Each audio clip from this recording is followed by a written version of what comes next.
Morning विद्यार्थी मित्रों, मैं अमित कुंभारा, जय सोमनाथ इंग्लिश मीडियम स्कूल। आज हम स्टैंडर्ड 8 हिंदी में लेसन 5 सवाल पालन के जवाब डॉक्टर कलाम के, जो एक साक्षात्कार का मतलब है एक इंटरव्यू है। हेडिंग क्या है? सवाल पालन के जवाब डॉक्टर कलाम के, एक साक्षात्कार है।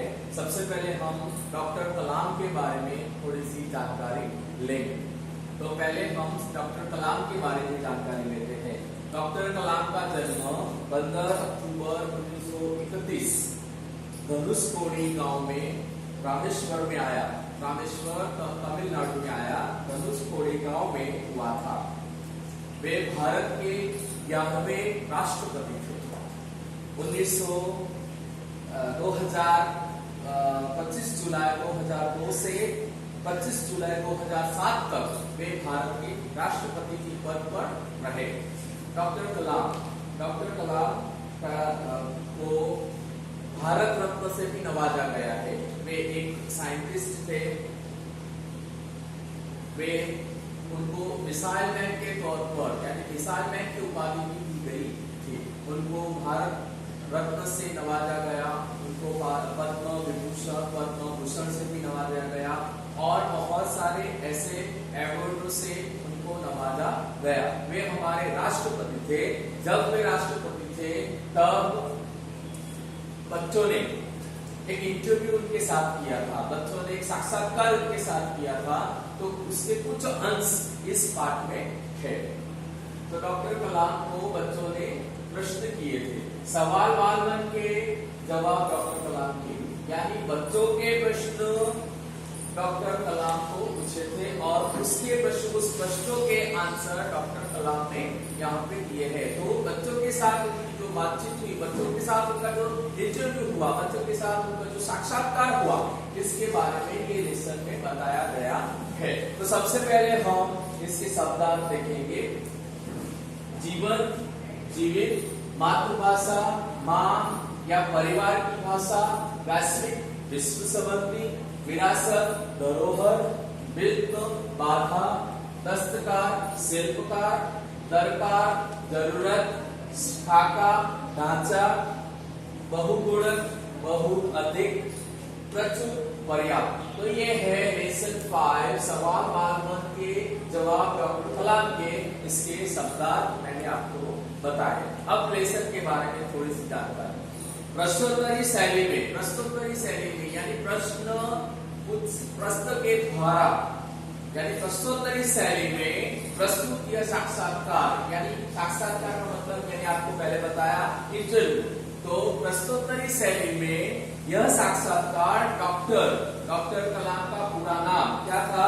अब्दुल पाकीर जैनुलाब्दीन अब्दुल कलाम।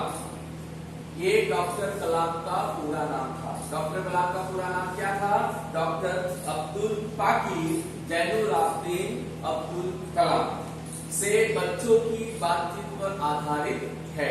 ये एक साक्षात्कार प्रस्तुत शैली में पूछा गया है और डॉक्टर कलाम से ये साक्षात्कार किया गया है, यानी बातचीत की गई है।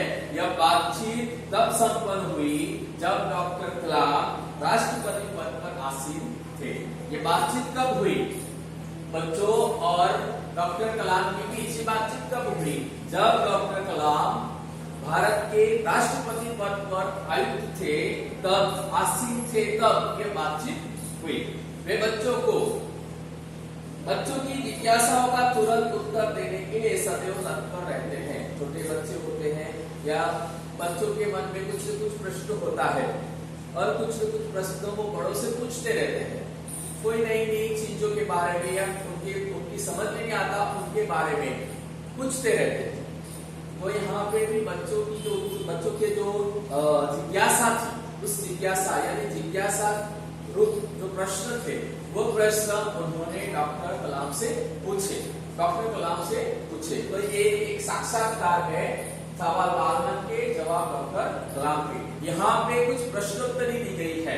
इस लेसन में प्रश्न पूछे गए हैं बच्चों द्वारा और उस प्रश्न का उत्तर डॉक्टर कलाम ने बताया है। यानी बच्चों की जिज्ञासाओं को यहाँ पे डॉक्टर कलाम ने उसके आंसर द्वारा बताया है। तो यहाँ पे प्रश्नकर्ता यानी प्रश्नोत्तर के द्वारा ये लेसन है। तो पहला प्रश्न है, प्रश्नकर्ता आर अरविंद कक्षा 3 सेंट मेड स्कूल चेन्नई। ये प्रश्नकर्ता है आर अरविंद और तीसरी कक्षा में कक्षा 3 के बच्चा है और कौन से स्कूल से है, सेंट मेड स्कूल चेन्नई से। उसने डॉक्टर कलाम से प्रश्न किया, क्या आप अपने बचपन की कोई यादगार घटना हमें सुना सकते हैं। ये बच्चे ने प्रश्न किया डॉक्टर कलाम से, क्या प्रश्न किया, क्या आप अपने बचपन की कोई यादगार घटना हमें सुना सकते हैं। डॉक्टर कलाम से प्रश्न किया, क्या आपके बचपन की कोई ऐसी घटना जो यादगार है, आपको याद है, ऐसी कोई घटना आप हमें बता सकते हैं। तो डॉक्टर कलाम ने इसका उत्तर इस तरह से दिया, कक्षा 5 के मेरे शिक्षक श्री शिव सुब्रमण्यम अय्यर की एक बात मुझे याद है। यहाँ पे डॉक्टर कलाम ने उस बच्चे के प्रश्न का उत्तर देते हुए क्या कहा, कक्षा 5वीं के मेरे शिक्षक यानी डॉक्टर कलाम जब 5वीं कक्षा में थे तब उनके शिक्षक कौन, श्री शिव सुब्रमण्यम अय्यर, उनकी एक बात उनको याद आती है। वो कहते हैं कि एक दिन कक्षा में वे हमें यह बता रहे थे कि कोई पक्षी कैसे उड़ता है। बच्चे ने प्रश्न किया ना कि आपको कोई यादगार घटना पता हो तो आप हमें बताइए। तो डॉक्टर कलाम ने बताया कौन सी, जब 5वीं कक्षा में पढ़ रहे थे तब उनके शिक्षक श्री शिव सुब्रमण्यम अय्यर ने जो बात बताई थी वह उन्हें याद आती है और वह इस बच्चे के सामने बताते हैं। क्या बताते हैं कि एक दिन कक्षा में वे हमें यह बता रहे थे कि कोई पक्षी कैसे उड़ता है। उन्होंने हमें रामेश्वर के समुद्र तट पर ले जाकर इसका जीवंत उदाहरण दिया। 5वीं कक्षा की यादगार घटना कौन सी, उनके शिक्षक ने उनको बताया था कि पक्षी कैसे उड़ता है और उसका लाइव डेमोन्स्ट्रेशन उन्होंने रामेश्वर के समुद्र तट पर ले जाकर बच्चों को बताया। वह ऐसी यादगार घटना थी जो मेरे मन मस्तिष्क में हमेशा के लिए बैठ गई। वो ऐसी यादगार घटना थी कि उनके मन मस्तिष्क में घर कर गई, मन मस्तिष्क में उतर गई। ऐसी घटना वह थी। इससे मुझे आगे विज्ञान पढ़ने की प्रेरणा मिली। आगे विज्ञान पढ़ने की प्रेरणा उनको कैसे मिली, इस घटना से मिली। उनके शिक्षक श्री शिव सुब्रमण्यम अय्यर ने पक्षी कैसे उड़ता है उसका जीवन उदाहरण उनको रामेश्वर के समुद्र तट पर ले जाकर बताया, जिससे प्रेरित होकर, उस यादगार घटना से प्रेरित होकर उनको विज्ञान में रुचि जगी, यानी विज्ञान के प्रति उनकी विज्ञान पढ़ने की उनको प्रेरणा मिली। ये था पहला प्रश्न। आगे प्रश्न है, सरयू नगर कक्षा 5 वाल्मीकि नगर हिंदी माध्यमिक शाला नागपुर। यहाँ पे वाल्मीकि नगर माध्यमिक शाला नागपुर के बच्चे सरयू मकर जो कक्षा 5 में पढ़ता है, इसने प्रश्न किया डॉक्टर कलाम से। क्या प्रश्न किया, बचपन में हमें किस भाषा को प्रमुखता देनी चाहिए। ये दूसरा प्रश्न कक्षा 5 के बच्चे ने डॉक्टर कलाम से पूछा। क्या पूछा कि हमें किस भाषा को प्रमुखता देनी चाहिए, यानी हमें किस भाषा को यानी प्रमुखता देनी चाहिए। तो डॉक्टर कलाम ने क्या जवाब दिया, मैंने स्वयं माध्यमिक शिक्षा तक की पढ़ाई अपनी मातृभाषा के माध्यम से पूरी की है। क्या कहा, मैंने स्वयं, यानी डॉक्टर कलाम ने क्या कहा, मैंने स्वयं माध्यमिक शिक्षा तक की पढ़ाई अपनी मातृभाषा में की है। मातृभाषा का मतलब यहाँ पे लिखा है माँ अथवा तो परिवार की भाषा, माँ या परिवार की भाषा यानी मातृभाषा। तो मातृभाषा अपनी माँ या परिवार की भाषा। मैंने स्वयं माध्यमिक शिक्षा तक की पढ़ाई अपनी मातृभाषा के माध्यम से पूरी की है। कॉलेज और उससे आगे की शिक्षा अंग्रेजी माध्यम की संस्थाओं में हुई। उन्होंने क्या कहा, जब मैं माध्यमिक शिक्षा तक की मैंने पढ़ाई की तो अपनी मातृभाषा में की, फिर कॉलेज और उससे आगे की शिक्षा मैंने अंग्रेजी माध्यम की संस्थाओं में हुई।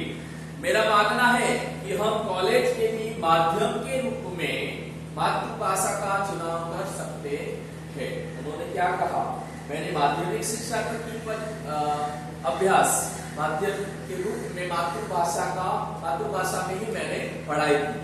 कॉलेज और आगे की जो पढ़ाई मैंने की वो अंग्रेजी माध्यम में यानी अंग्रेजी भाषा में वह पूरा किया। लेकिन उनका मानना क्या है, उनका मानना यह भी है कि हम कॉलेज में भी माध्यम के रूप में मातृभाषा का चुनाव कर सकते हैं, यानी कॉलेज में भी हम अपनी मातृभाषा में पढ़े तो अच्छा है, क्योंकि युवा अपनी मातृभाषा में ही सोचता है, उसी में अपनी बात सहजता से कहने में सक्षम होता है।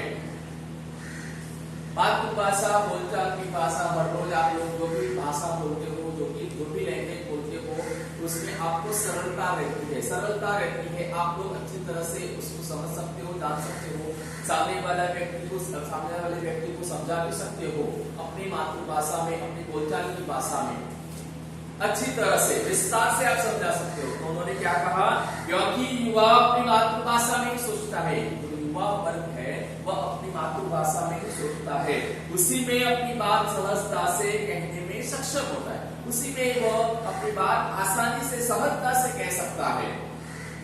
पर इसमें कोई भी दो राय नहीं है कि वैश्विक स्तर पर संपर्क के लिए हमें अंग्रेजी जैसी एक संपर्क भाषा की नितांत आवश्यकता है। गुजरात में रहते हो तो आपकी मातृभाषा गुजराती हुई, भारत में रहते हो तो भारत में हिंदी अपनी राष्ट्रभाषा है, वो पूरे भारत देश को एक कर, आप कहीं पे भी जाओगे तो हिंदी में, पूरे भारत देश में हिंदी में बात करोगे तो आपका सब काम होगा। गुजरात में आप गुजराती में बोलते हो, भारत में आप हिंदी का प्रयोग करते हो, और वैश्विक स्तर पे यानी विश्व के स्तर पर आप कौन सी भाषा को उपयोग करोगे, अंग्रेजी। तो यहाँ पे क्या लिखा है, पर इसमें कोई भी दो राय नहीं कि वैश्विक स्तर पर संपर्क के लिए हमें अंग्रेजी जैसी एक संपर्क भाषा की नितांत आवश्यकता है। वैश्विक स्तर पर हमें अंग्रेजी जैसी एक नितांत आवश्यकता है, अंग्रेजी जैसी एक संपर्क भाषा। विश्व के स्तर पर हमें अंग्रेजी जैसी भाषा का भी प्रयोग करना होता है। तो ये प्रश्न था ना कि हमें बचपन में हमें किस भाषा को प्रमुखता देनी चाहिए, उसका उत्तर डॉक्टर कलाम ने इस तरह से दिया। प्रश्नकर्ता हर्ष पटेल, कक्षा 5, चंदूलाल विद्या मंदिर, मुंबई।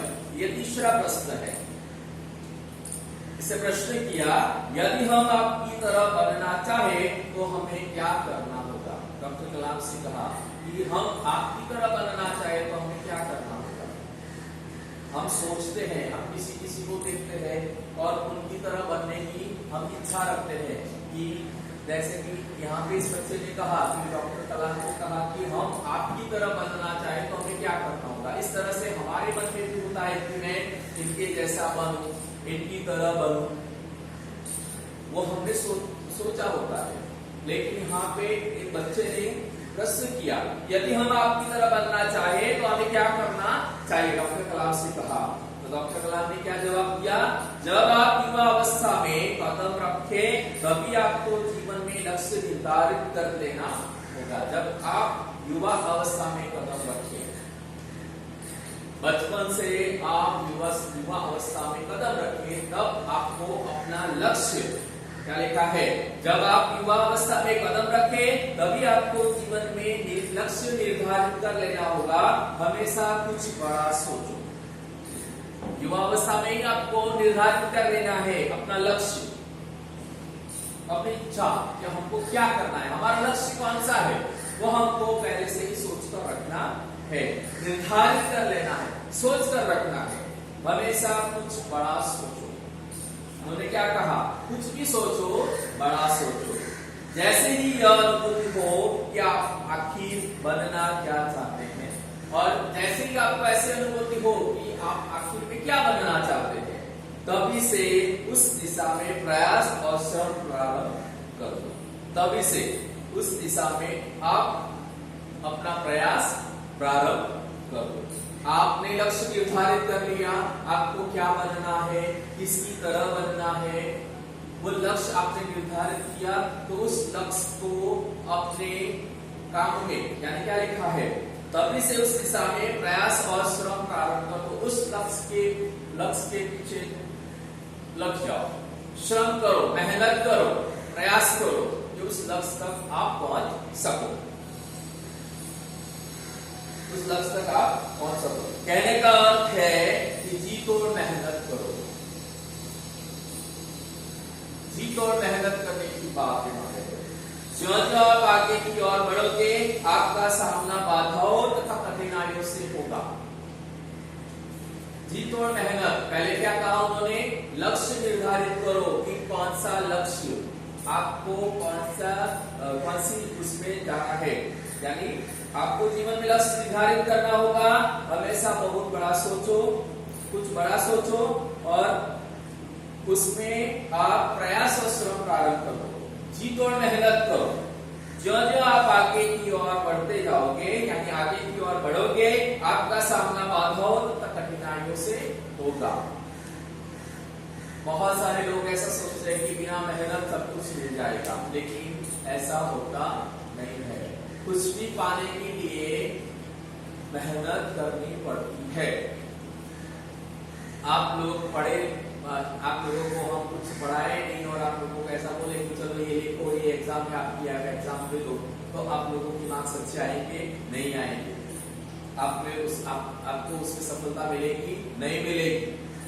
जब तक आप लोग उस चीज को समझोगे नहीं, सोचोगे नहीं, समझोगे नहीं, उस पर मेहनत नहीं करोगे, तब तक आप लोग उसमें सफलता प्राप्त करोगे नहीं। तो यहाँ पे डॉक्टर कलाम ने उस बच्चे को क्या कहा?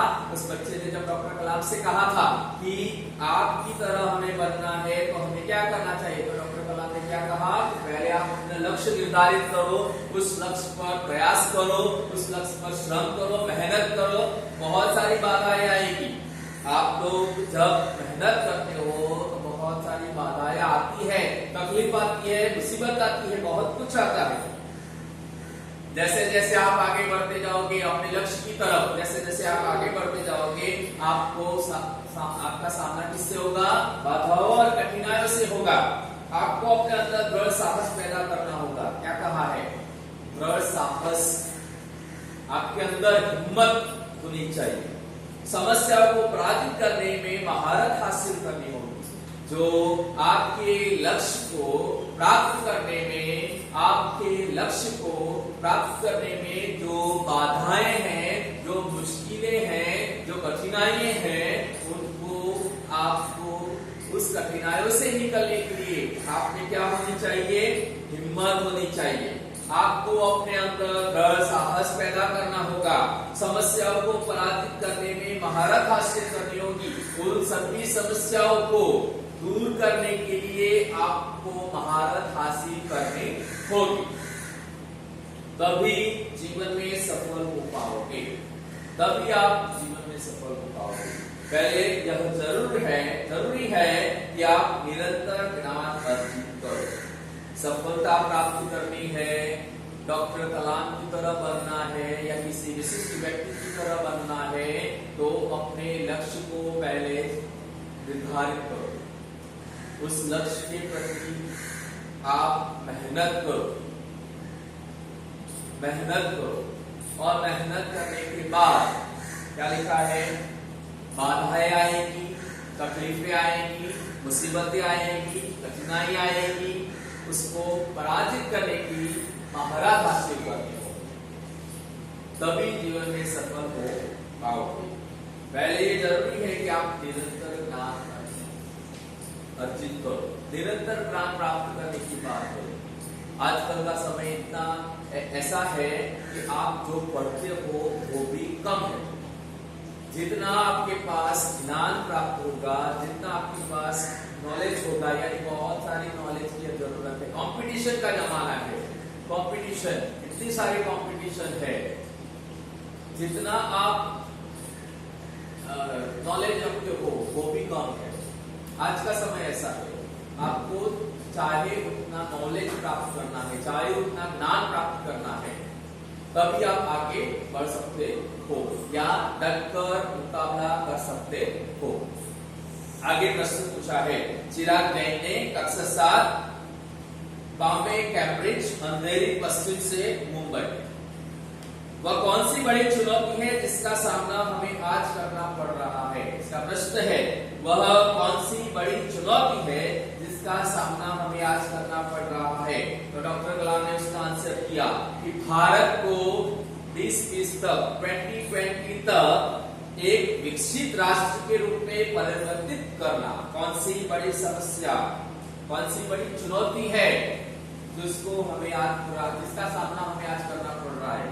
उन्होंने क्या कहा, भारत को, अपने भारत देश को सन 2020 यानी सन 2020 तक एक विकसित राष्ट्र के रूप में परिवर्तित करना है और देश के 1 अरब से अधिक नागरिकों के चेहरों पर मुस्कान देना है। भारत को 2020 तक एक विकसित राष्ट्र के रूप में प्रस्तुत करना है, परिवर्तित करना है और 1 अरब से अधिक नागरिकों, 1 अरब से अधिक नागरिकों, यानी भारत के 1 अरब से अधिक नागरिकों के चेहरों पर मुस्कान लाने की बात यहाँ पे कहते हैं। यही राष्ट्र के सबसे बड़ी चुनौती है, यही राष्ट्र के प्रति सबसे बड़ी चुनौती है। आगे प्रश्न है, प्रश्न करता है हर्ष स्टैंडर्ड, कक्षा 7, डॉक्टर एस राधाकृष्णन विद्यालय, मलाड, मुंबई। आपकी दृष्टि में साहस की परिभाषा क्या है? साहस की परिभाषा, साहस की परिभाषा क्या है? डॉक्टर कलाम ने क्या कहा, अपनी जान की परवाह किए बिना दूसरों को संकट या आपदा से बचाना ही साहस है।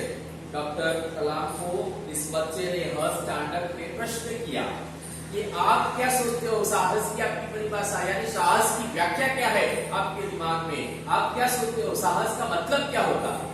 तो उन्होंने क्या कहा, अपनी जान की परवाह किए बगैर, क्या लिखा है, अपनी जान की परवाह किए बिना दूसरों को संकट या आपदा से बचाना ही साहस है। अपनी जान की परवाह नहीं करने की, दूसरों की जान बचाने, उसको हम साहस कहते हैं। क्या लिखा है, अपनी जान की परवाह किए बिना दूसरों को संकट या आपदा से बचाना ही साहस है। उन्होंने साहस